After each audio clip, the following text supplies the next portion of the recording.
The bowls slipped from her hands, steam rising between them like a held breath. No one spoke. What stayed with her wasn't the burn. It was the silence that followed. She had always believed family gatherings were held together by small courtesies and unspoken rules. That winter evening, in her son's warm kitchen, something fragile broke without a sound. She did not leave. She did not argue. She simply carried the moment home with her and let it sit. The light over the table was too soft to tell the truth. It spread evenly across the plates, the bowls, the small hands folded in laps. Everything looked calm enough to believe. I remember thinking the soup smelled good. Chicken, maybe. Something slow-cooked. The kind of smell that tells you someone tried.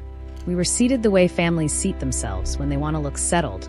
No one too close. No one too fa. Our my son across from me. His wife beside him.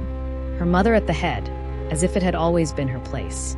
The table was warm from the food. The chairs creaked when we shifted, like they were paying attention.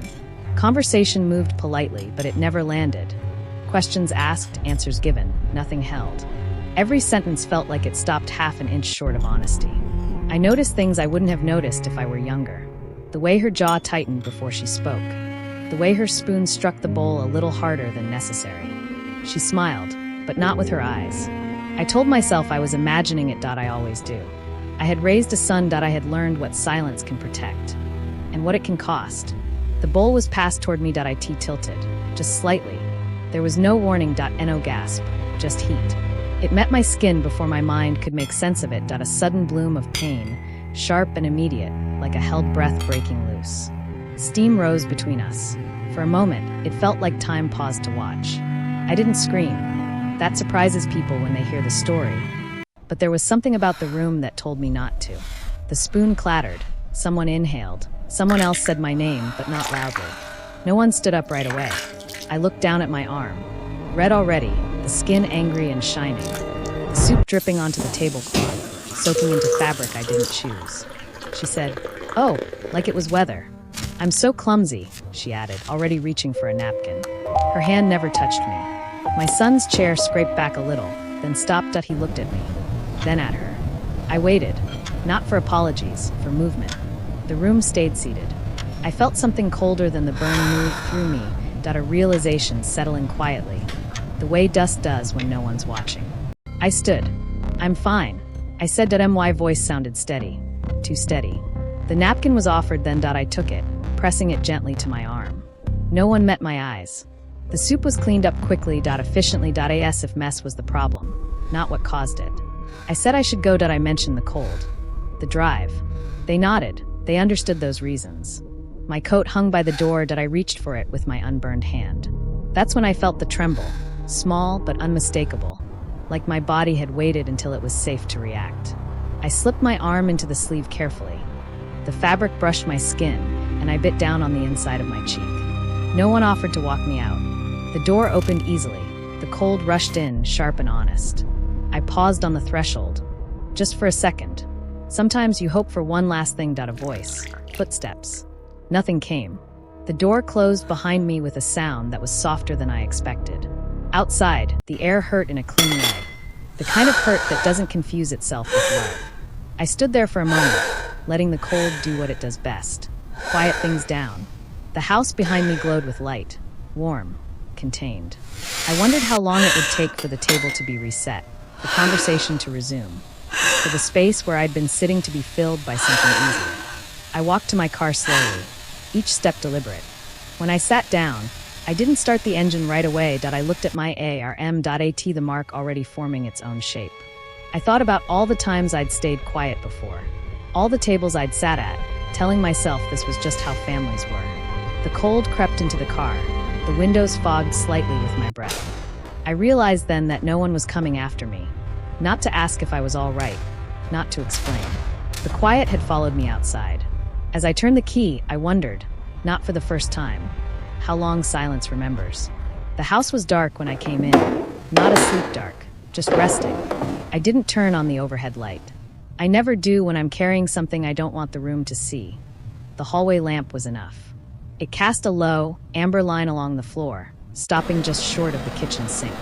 I stood there for a moment, coat still on, keys still in my hand. The quiet wrapped itself around me the way it always had. familiar. Patient. I shrugged off the coat carefully. The fabric caught against my arm, and I hissed without meaning to. That's when I felt it properly. The heat that hadn't left yet, trapped under skin that still thought it was in danger. I turned on the tap. The water came out cold right away. Winter always did that for me. I held my arm under the stream and watched the steam lift, thin and white, then vanished. It rose like it had something to say, then thought better of it. The relief was immediate, but shallow, like a promise that didn't intend to stay. I leaned closer to the sink, resting my other hand against the porcelain. .it was cool. Solid. .it didn't pretend to be anything else. The redness had spread uneven, almost map-like. A shape I didn't recognize, but would probably remember. I let the water run longer than necessary, not because it still hurt, but because stopping felt like admitting something. The pain faded the way pain usually does, quickly, quietly. The memory didn't. I replayed the moment, not like a scene from a movie, but like something my body remembered before my mind caught up. The tilt of the bowl, the pause, the way no one moved right away. I wasn't angry. That surprised me. I kept looking for the word that fit what I felt, and none of the sharp ones stayed. What settled instead was a dull, steady question. Was it an accident? I had seen accidents before. They came with panic, with apologies that tripped over themselves, with hands reaching before permission. This hadn't felt like that. I shut off the tap and wrapped my arm loosely in a towel. The kitchen clock ticked once, louder than it should have been. My phone lay on the counter, screen down, exactly where I'd set it that morning. I hadn't picked it up since I walked through the door. Not to check messages, not to call anyone. The weight of it felt heavier just sitting there. I made tea, habit more than desire. The kettle took its time. The house listened. As I waited, I noticed the little things I always notice when I don't want to think too hard. A chip in the mug I've had for years. The hum of the refrigerator, uneven, like it had a limp. The way the window pane caught the light from the street lamp outside. That's when I saw the snow. It had started without announcement. Small flakes, falling straight down, no wind to argue with them. The street softened almost immediately. Edges disappeared. Sounds fell away. Snow has a way of forgiving everything it touches. At least for a while. I wrapped my hands around the mug and stood by the window, towel still draped over my arm. The warmth felt undeserved, but welcome. I thought about my son, about his face when he looked at me, then at her. I didn't blame him. Blame is loud.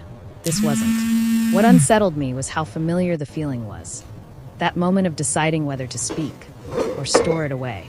I've been storing things my whole life. Small slights, careful comments, moments that didn't seem worth disturbing the peace over. I used to think that was strength. Outside, the snow thickened. The street lamp glowed softer now, haloed by white. My phone buzzed once. Just a notification. Nothing important. I didn't turn it over. I asked myself a question I'd avoided for years. Was staying quiet protecting me? Or was it simply easier for everyone else? The kettle clicked off. Too loud that I poured the water anyway. The steam rose, gentler this time, and I watched it disappear the same way it had over the sink. Quick, unnoticed. I wondered how many times I'd let moments vanish like that. I carried the mug to the table but didn't sit. Instead, I stood there, looking at the chair across from me. Empty. The towel slipped from my arm and fell to the floor. I didn't pick it up right away. The burn had dulled to something manageable now. A tightness. The A memory. reminder. I realized then that the pain leaving so easily wasn't the mercy. I thought it was. It meant something else would have to stay in its place. The phone sat where it always had, quiet, waiting. I finally turned it over, just to see the screen light up. No missed calls. No messages asking if I was all right. I wasn't surprised. That might have hurt more. Outside, the snow kept falling, steady and patient, covering everything evenly. I took a slow breath and let it out. I didn't make any calls that night. Not yet.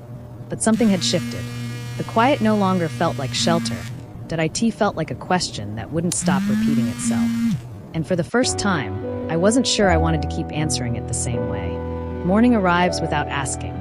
Light slips through the thin space between curtain and window, landing on the edge of the table where yesterday's mail still waits. I put the kettle on and listen for the first sound it makes, the small, tired click before it remembers how to boil. The house feels careful, like it's learned to move around me. I drink my tea standing up. I always do now. The chair across from me stays empty, its back catching the light the way a shoulder might. The floor creaks when I shift my weight. It creaks like it remembers other mornings, louder ones, when there were questions and answers and nothing sat unsaid for long. Laundry waits in the basket, whites and colors mixed, because I don't have the patience to separate them anymore. I fold slowly, matching corners, smoothing wrinkles that won't matter once the clothes are worn again. The rhythm steadies me. Fold. Stack. Breathe. I don't call anyone, not my sister, not my son. The phone stays where it's been staying, face down, quiet as a promise I haven't made. By afternoon, the sky dulls to a soft gray. Snow threatens again but doesn't commit. The heater hums when it feels like it, then stops, then hums again. At night, it's the loudest thing in the room. It fills the space where conversation might have gone.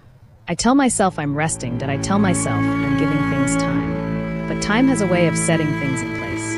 I think about other tables, other kitchens, moments that felt small when they happened.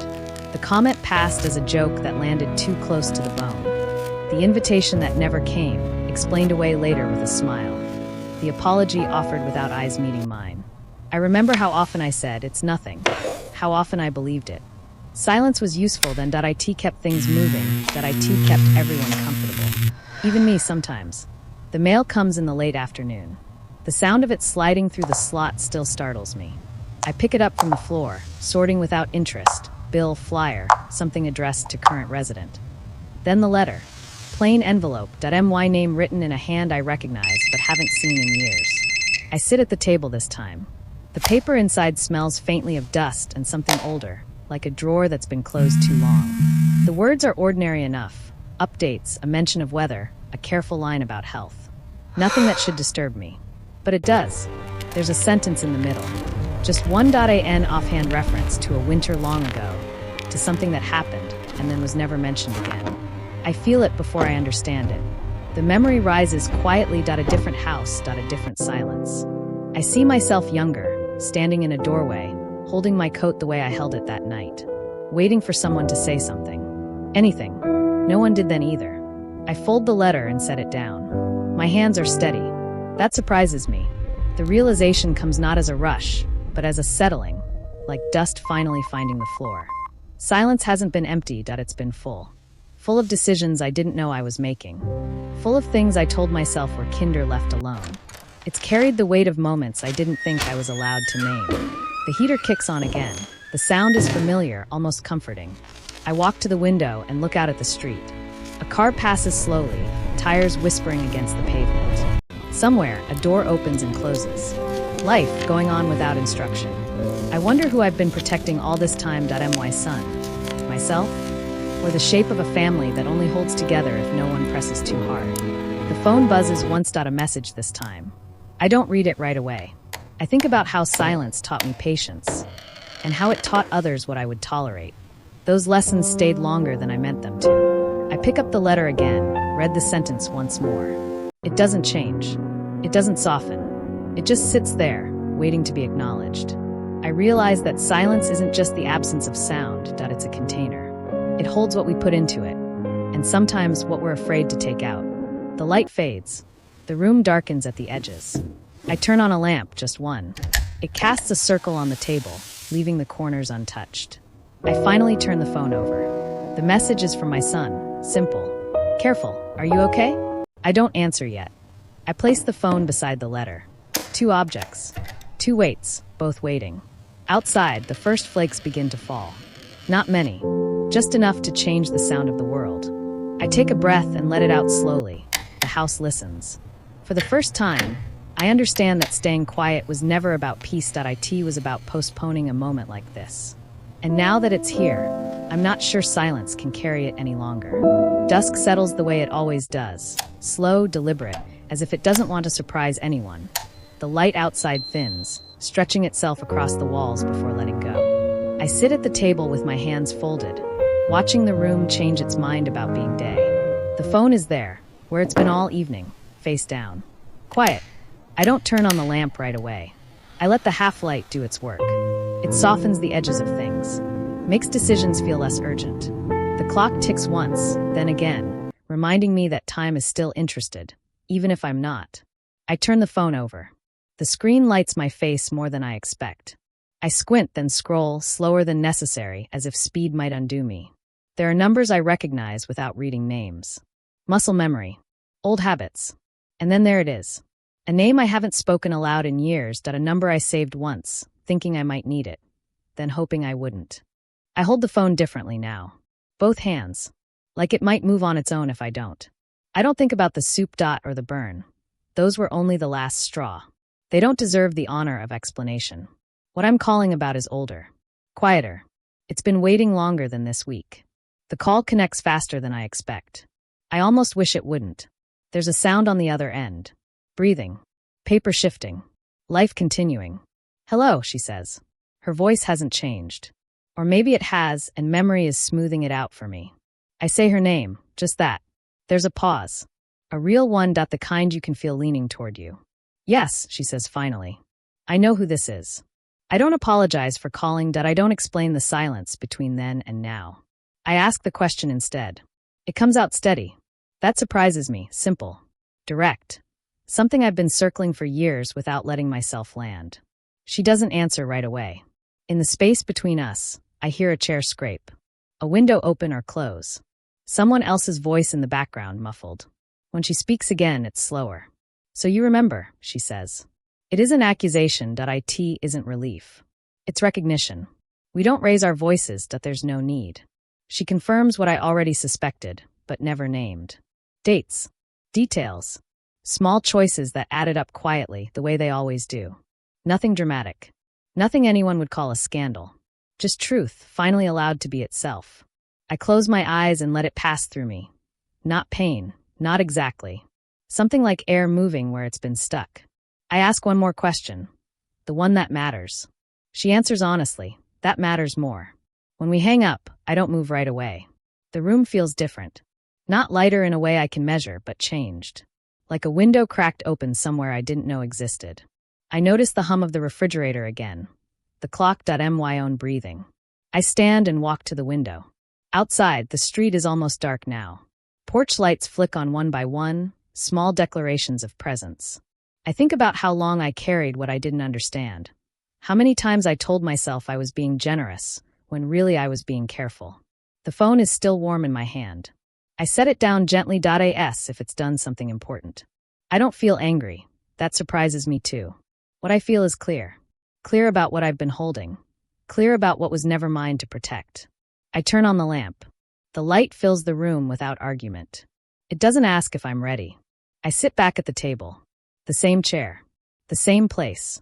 But it doesn't feel like the same evening anymore. I know there will be conversations after this. Careful ones. Possibly difficult ones. But those belong to tomorrow. Tonight, I let the truth settle. Not like a verdict. Like a piece finally put where it belongs. Outside, a car passes, tires hissing softly against the road. Somewhere, a door closes. Somewhere else, a light goes out. I pick up the phone again, not to call, just to feel its weight. The number is still there. It always will be. I realize then that knowing who to call is a kind of knowing yourself. I turn the phone face down once more. Not because I'm hiding, because I'm finished waiting. The room holds its quiet, but this time it doesn't feel like silence. It feels like space. And for the first time in a long while, I don't feel the need to fill it. Morning doesn't announce itself. It arrives the way it always has. Light easing into the room, careful not to disturb what's been resting overnight. The sky is pale, undecided. I sit at the edge of the bed and wait for my body to catch up with the hour. My arm feels normal again. No heat, no tightness. I run my fingers over the place where the burn had been, half expecting memory to leave a mark where skin did not. There's nothing there now. Just myself, waking into another day. The house is quiet in that early way. Not empty, just honest. The floor cool beneath my feet. The kettle filled, but not yet turned on. I pause in the doorway of the kitchen and take in the room as if seeing it from a distance. Truth had a way of rearranging things without moving them. The table is the same. The chair across from mine still pulled back slightly. The light slants across the surface, catching dust I hadn't noticed before. Ordinary details suddenly sharper. I think about how truth returned to me, not as a confrontation, not as a confession. It came folded into sentences that sounded almost harmless. Dates. Names. Confirmations offered without ceremony. The kind of information that doesn't bruise on contact, but settles in slowly, changing the shape of what you thought you knew. I make tea and let it steep longer than usual. The steam curls upward, thin and patient. I don't rush it. I haven't been rushing anything lately.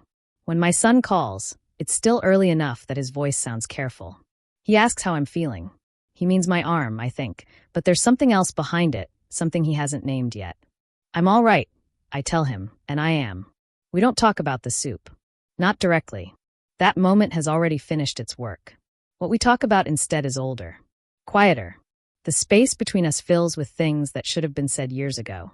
I tell him what I know, not all at once, not like a verdict. I speak slowly. I leave room for him to breathe. I don't blame. I don't accuse. I don't ask him to choose sides. I offer clarity. He listens without interrupting. There are pauses where I expect questions, but none come. When he finally speaks, his voice is lower, steadier. I didn't see it, he says. Not as a defense.asa realization. That matters. We sit in that truth together, even though we aren't in the same room. I can hear the shift in him. The sound of someone understanding something they can't unknow. What happens next isn't decided in that call. It couldn't be. Families don't turn on a single conversation. They adjust. They resist. They consider what they're willing to carry forward. When we hang up, I don't feel relief exactly. I feel settled. Like something heavy has finally been set down, not dropped. The day moves on. Light strengthens. A neighbor's door opens and closes. Somewhere nearby, a car starts. Life keeps going the way it always does, indifferent to our personal revelations. I step outside just before dawn finishes becoming morning. The air is sharp, clean. It wakes me up more than the tea did. The street is quiet, but not asleep. The sky holds that pale blue that only lasts a few minutes. I breathe it in and feel the cold on my skin, honest and unnegotiable. I think about what the truth asked of me, not courage, not anger, just willingness. Willingness to stop protecting what no longer protected me. Willingness to let others see clearly, even if clarity changed things. I hadn't lost anything at that table the night the soup spilled. I see that now. What I'd been losing happened long before. Piece by piece, every time I chose silence when understanding was being asked for. The cold makes my eyes water. I don't wipe them right away. Inside, the house waits. It always has. I know there will be consequences. Awkward dinners. Conversations that start and stop. Decisions that take time. That's not something truth avoids. It just refuses to hide from it. What surprises me is the quiet strength underneath it all. Not the kind that demands space, but the kind that takes it. I ask myself a question I hadn't known how to phrase before. Not what was taken from me, but what am I ready to claim? The answer isn't a person or an apology or even peace, not yet. It's my voice. The sky brightens just slightly. The moment shifts. I stand there long enough to feel it happen, then turn back toward the door. The house opens to me without resistance. Whatever comes next will require steadiness. I know that now. But I also know something else, something simple and unshakable. Truth doesn't need to arrive loudly to change everything. Sometimes it just needs to be welcomed back.